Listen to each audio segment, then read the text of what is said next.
I still think she's got a big target on her back. I think players are definitely playing a little bit more aggressively with her, but this is basketball. It is professional sports. I think she's handled it gracefully.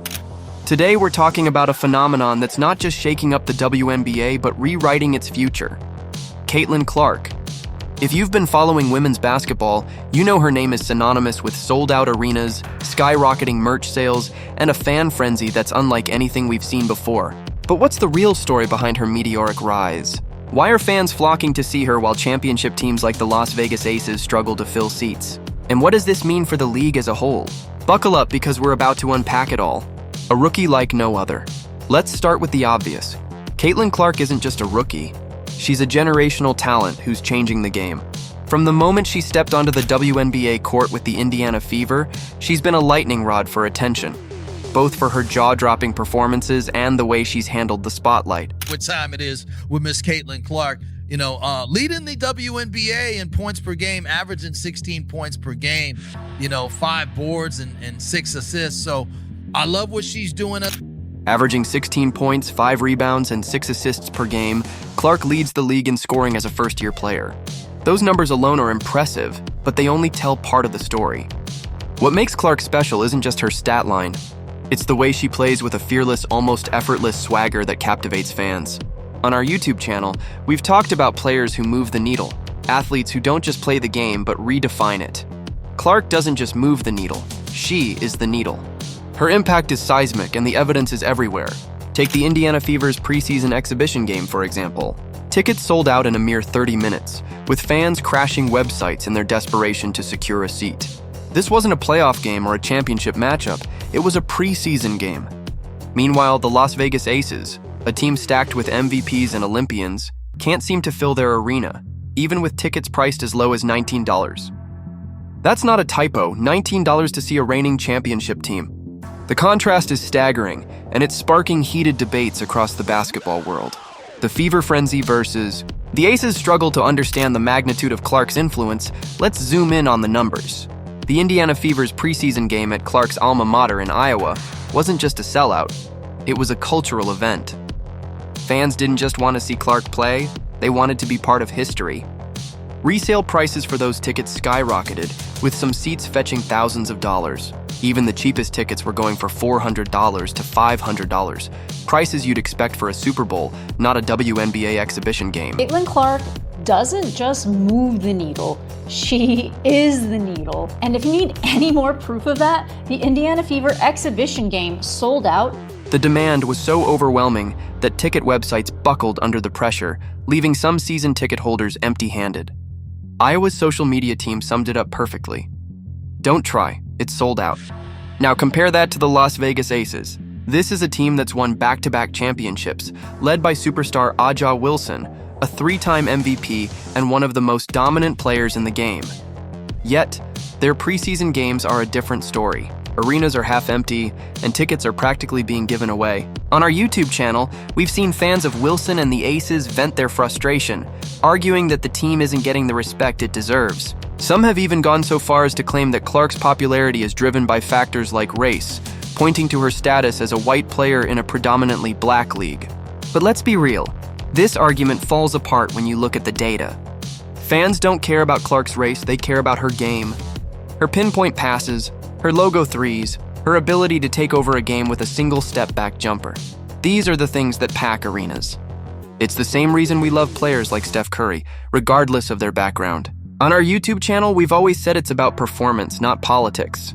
Clark's fans aren't just showing up to games, they're buying her jerseys, snapping up her merch, and turning every Fever game into a must-see event.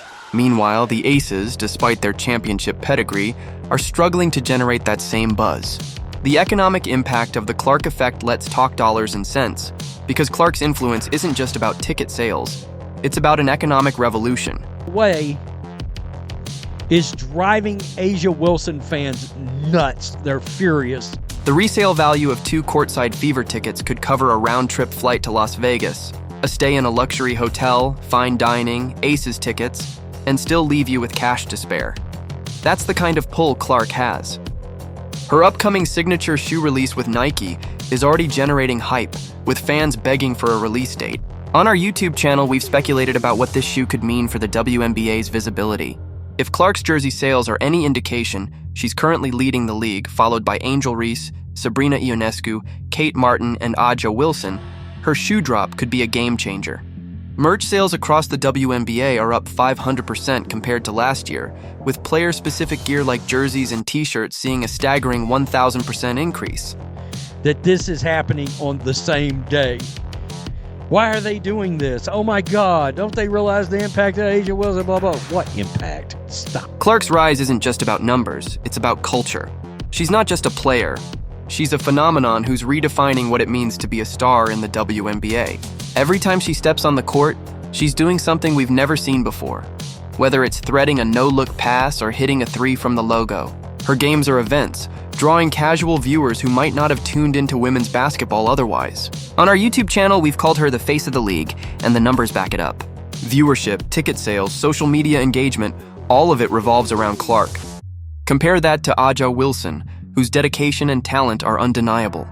She's a two-time champion, a three-time MVP, and a leader who emphasizes teamwork and accountability. But greatness without an audience is just an afterthought. Wilson's focus on being the best teammate is admirable, but it's not translating into packed arenas or soaring merch sales. On our YouTube channel, we've debated whether the Aces' struggles are a reflection of Wilson's leadership or simply a case of being overshadowed by Clark's star power. The truth likely lies somewhere in between. Clark's cultural impact extends beyond the court. Her casual golf outings generate more headlines than Wilson's on-court dominance. Her every move is covered by ESPN, while the Aces' so-called dynasty struggles to make waves outside their own fan base. On our YouTube channel, we've pointed out that championships alone don't sell tickets. Cultural relevance does. Clark is converting casual fans into diehards, turning preseason games into championship-level events, and elevating the entire WNBA in the process. The Aces' fading dynasty? Let's talk about the Las Vegas Aces, because their story is a stark contrast to the Fevers. Once the WNBA's powerhouse, the Aces are now grappling with a crisis of relevance. Their back-to-back championships made them the standard bearer for excellence, but that era feels like a distant memory. Preseason ticket sales tell the story. While the Fever sold out instantly, the Aces struggled to fill seats in a city that thrives on spectacle. On our YouTube channel, we've called it the shortest dynasty in basketball history. 2 championships and now they're done? It's a harsh reality, but the numbers don't lie. The Aces' struggles go beyond ticket sales. Key free agents are looking elsewhere, signaling deeper issues within the organization. On our YouTube channel, we've speculated about locker room drama and a lack of fan connection as possible factors. Vegas's discounted seats sit untouched, exposing a truth that's hard to ignore. Accolades alone don't create demand. If Clark were on the Aces, their ticket prices would skyrocket overnight. Instead, they're handing out free popcorn just to get fans in the door. Meanwhile, the Fever are riding a wave of record-breaking sales, packed stadiums, and non-stop buzz. Indiana, once ignored in free agency, is now a destination for top players who want to play alongside Clark and tap into the passion of the Fever's fan base. On our YouTube channel, we've celebrated these fans who don't just talk the talk, they walk the walk. They're buying tickets, snapping up merch, and turning every game into a celebration of their team. It's a stark contrast to the Aces, whose championship banners are becoming background decor in an arena struggling to stay relevant. The racism debate. A tired narrative, one of the more contentious aspects of Clark's rise, has been the accusations of racism leveled by some fans and commentators. Wilson, apparently she's pretty good. Caitlin Clark brings it down, goes twice between her legs, step back jack. Aja Wilson doesn't like that. Aja Wilson isn't smart enough to understand that everybody's... Aja Wilson, in particular, has been vocal about the idea that Clark's popularity is driven by her race rather than her talent. On our YouTube channel, we've tackled this head-on, and our stance is clear. This narrative is lazy and unsupported by the evidence. Fans aren't flocking to Clark because she's white. They're flocking to her because she's electric. Her game speaks for itself, and the numbers back it up. When we talk about players like Steph Curry on our YouTube channel, we don't focus on race. We focus on how they play. The same applies to Clark. Her ability to dominate games, break records, and electrify crowds transcends any superficial factors. The idea that her popularity is solely about race ignores the packed arenas, the soaring merch sales, and the fact that she's competing with NBA stars in jersey sales. It's a tired argument that does a disservice to both Clark and Wilson, two players who deserve to be judged on their merits. Wilson's frustration is understandable. She's a superstar in her own right, and it's tough to see another player steal the spotlight. But leaning into the racism narrative only fuels division and distracts from the real story, Clark's unprecedented impact. On our YouTube channel, we've urged fans to focus on the game itself, not the noise around it. The WNBA is stronger when its stars lift each other up, not tear each other down. Clark's vision. It's a big situation again. Like Caitlin Clark selling out Iowa, sold out a preseason game. People saying it sold it in 40